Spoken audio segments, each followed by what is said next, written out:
Assalamualaikum warahmatullahi wabarakatuh. Nama saya Rahman Haji dari Prodi D3 Teknik Sipil Bangunan dan Gedung.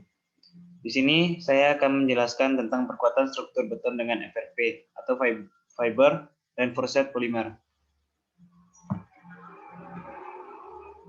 Baiklah. Yang pertama saya akan menjelaskan metode perkuatan kolom beton dengan FRP. Secara umum, seiring dengan perkembangannya zaman, teknologi pun semakin meningkat dan mengalami pembaharuan setiap hari. Hal ini membuat salah satu bahan konstruksi, yaitu beton, menjadi satu pilihan yang diminati. Penggunaan konstruksi beton relatif lebih murah serta lebih mudah untuk diperoleh. Perlu diketahui bahwa beton normal kuat tekan pada umur 28 hari berkisar antara 17 sampai 35 MPa. Daripada baja dan kayu, banyak bangunan-bangunan yang lebih memilih menggunakan beton, diantaranya karena memiliki beberapa kelebihan, yaitu yang pertama, harganya relatif lebih murah karena menggunakan bahan-bahan dasar seperti pasir, semen, dan kerikil. Yang kedua, memiliki daya tahan suhu yang tinggi. Yang ketiga, beton memiliki durabilitas yang tinggi terhadap gempa bumi, getaran, maupun beban angin. 4. Biaya pemeliharaan atau perawatan pada beton sangat rendah. 5. Beton segar dapat dengan mudah diangkat maupun dicetak dalam bentuk apapun. Dan ukuran seberapa apapun tergantung keinginan, sehingga waktu pengerjaannya tidak terbuang. Perkuatan konstruksi beton untuk mempertahankan atau menambah kekuatan sebenarnya sudah sangat lama dikembangkan. Sehingga saat ini banyak cara yang dapat dipakai untuk memperkuat struktur. Beberapa cara perkuatan yang umum. Cara perkuatan yang umum digunakan antara lain. Yang pertama, memberi selubung pada konstruksi beton atau disebut dengan jacketing, menggunakan material Fiber Reinforced Polymer atau FRP. Yang kedua, menambah lapisan beton yang baru, memperbesar dimensi pada konstruksi beton, menambah jumlah tulangan dari luar atau dikenal dengan externally reinforcement beton. Dalam penelitian ini, metode yang digunakan adalah kajian eksperimental yang terdiri dari 4 buah kolom pendek dengan ukuran diameter 15 cm dan tinggi 80 cm. Untuk pengujian kuat tekan beton di laboratorium Fakultas Teknik Departemen Teknik Sipil, pada penelitian ini variasi yang dibuat adalah 2 buah benda uji kolom normal dan 2 benda uji kolom dengan perkuatan GFRP tanpa tulangan. Mutu beton rencana yang dibatas dalam penelitian ini adalah FC20 MPa, dan secara umum ada beberapa hal yang perlu diperhatikan dalam penelitian ini, antara lain. Yang pertama, persiapan bahan dan material. Yang kedua, pemeriksaan bahan dan material. Yang ketiga, perencanaan campuran beton atau mix design. Yang keempat, pengecoran benda uji. Yang kelima, perawatan benda uji. Yang keenam, pengujian kuat tekan beton umur 28 hari. Curing benda uji trial dilakukan dengan direndam selama 28 hari. Sedangkan benda uji kolom dicuring dengan menyelimuti beton dengan kain basah dan disiram setiap hari selama 28 hari. Dan kemudian saya akan menjelaskan bahan dan peralatannya. Bahan-bahan yang digunakan dalam penelitian ini sebagai berikut. Yang pertama, semen yang digunakan adalah semen tipe 1 atau semen padang dalam kemasan 1 sak 50 kilo. Yang kedua, agregat halus atau pasir yang digunakan untuk penelitian ini adalah pasir yang diambil dari Binjai. Yang ketiga, agregat kasar atau kerikil. Yang digunakan untuk penelitian ini adalah batu split dengan ukuran 1-2 mm. Yang keempat, air PDAM dan laboratorium beton FT UNP. Yang kelima, backcasting kolom beton dengan pipa PVC berdiameter 6 atau 15 cm. Yang keenam, glass fiber reinforced polymer bermerek Mapwork G-Uni IX 900E glass tipe dengan dimensi 0,6 meter kali 0,8 meter sebanyak 2 buah. Yang ketujuh, perekat epoksi. Peralatan yang dibutuhkan yaitu peralatan yang digunakan dalam penelitian ini adalah sebagai berikut. Yang pertama, shift shaker machine digunakan untuk mengayak agregat yang telah dimasukkan ke dalam susunan ayakan saringan uji.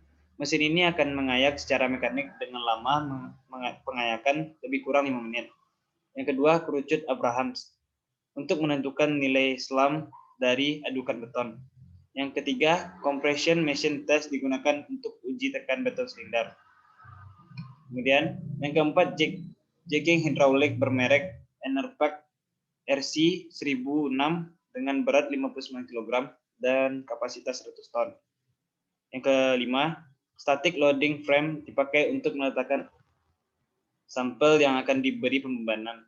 Static loading frame ini telah tersedia di laboratorium struktur FT. Pembuatan dan pengecoran benda uji ini.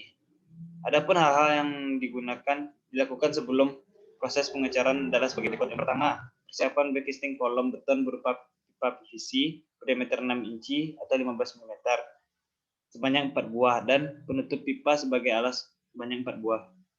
Yang kedua, persiapan alat-alat pendukung pengecoran seperti molen, mesin pengaduk, rojok besi, vibrator, kerucut Abrahams untuk pengujian selam, scrap, dan sendok semen. Kemudian yang ketiga, material ditimbang sesuai dengan perhitungan mix design dan dipersiapkan untuk satu kali pengadukan dalam molen atau mesin pengaduk. Yang keempat, persiapan cetakan silinder ukuran 15 x 30 cm yang sudah dipasang dengan penutup besi sebanyak 3 buah. Yang kelima, pencetakan silinder dan dinding pipa harus dilumuri oli atau vaselin untuk mencegah pelekatnya beton pada dinding cetakan. Setelah tahap sebelumnya siap dilakukan, proses pengecoran dilakukan dengan tahap sebagai berikut. Yang pertama, setelah semua material sudah dipersiapkan, mesin pengaduk dihidupkan. Kemudian disiram dengan air selama 30 detik, air dibuang dari molen. Yang kedua, pertama yang dilakukan adalah dimasukkan agregat kasar terlebih dahulu, kemudian masukkan agregat halus, lalu aduk hingga merata. Yang ketiga, setelah agregat kasar dan agregat halus teraduk secara rata, masukkan semen perlahan-lahan sambil dituangkan air ke dalam mesin pengaduk sesuai dengan yang diperhitungkan di mix design. Yang keempat, setelah diaduk secara rata, dalam mesin pengaduk, tuangkan beton dalam pan besar. Kemudian dilakukan pengujian selam test untuk mengetahui apakah adukan beton terlalu kental atau terlalu encer. Jika terlalu kental, maka dilakukan penambahan air. Yang kelima, selam test dilakukan dengan kerucut Abrahams. Adukan beton dimasukkan ke dalam kerucut hingga 1/3 tinggi kerucut, lalu dirojok 25 kali. Dilakukan sampai 3 kali. Setelah itu permukaan kerucut diratakan. Selam diukur dengan mister dengan cara meletakkan kerucut secara terbalik di samping adukan beton dan diukur dari permukaan kerucut hingga ke tinggi permukaan adukan beton. Yang keenam, setelah dinilai selam terpilih, adukan beton dimasukkan ke dalam backcasting pipa secara tahap atau 1/3 dari total volume sebanyak 3 kali, lalu dirojok atau digetarkan dengan menggunakan vibrator agar tidak ada udara di celah beton. Yang terakhir, setelah beton terisi penuh, pada permukaan balok diratakan dengan menggunakan sendok semen. Kemudian pemasangan material GFRP. Pada balok yang sudah direndam selama 28 hari, kemudian pada bagian serak tarik balok dipasang perkuatan GFRP. GFRP yang dipakai dalam penelitian ini adalah Mapwork G-Uni AX 900 dengan lebar 60 mm dan panjang 80 mm, serta ketebalan 0,35 mm. Peralatan yang diperlukan saat pemasangan GFRP adalah sendok semen, rubber, roller, mixing container, sikat. Prosedur pemasangan GFRP adalah sebagai berikut. Pertama, campur bahan perekat epoxy adhesive yang terdiri dari 2 komponen, yaitu komponen Mapwork 1 SPA dan komponen Mapwork 31 SPB dengan perbandingan 31. Hasil campuran adalah warna kuning cerah keemasan. Lalu kemudian setelah epoksi perekat tercampur merata, kemudian oleskan epoksi secukupnya dan pasang GFRP di sekeliling kolom. Lalu gunakan rubber roller pada permukaan GFRP agar GFRP yang dipasangkan pada balok semakin lengket dan tidak terjadinya lepas atau debonding failure. pada saat pengujian. Kemudian balok yang sudah terpasang GFRP diletakkan pada dalam ruangan atau tidak terkena langsung dengan sinar matahari. Balok dibiarkan selama sekitar 7 hari atau 1 minggu agar refleksi mengering. Sekian, terima kasih. Semoga bermanfaat untuk teman-teman dan dosen dan yang lainnya bagi para penonton. Semoga apa yang sudah saya kerjakan ini bermanfaat bagi orang-orang banyak. Terima kasih. Assalamualaikum warahmatullahi wabarakatuh. Misalnya lah, untuk yang tak ada jeda gitu, saya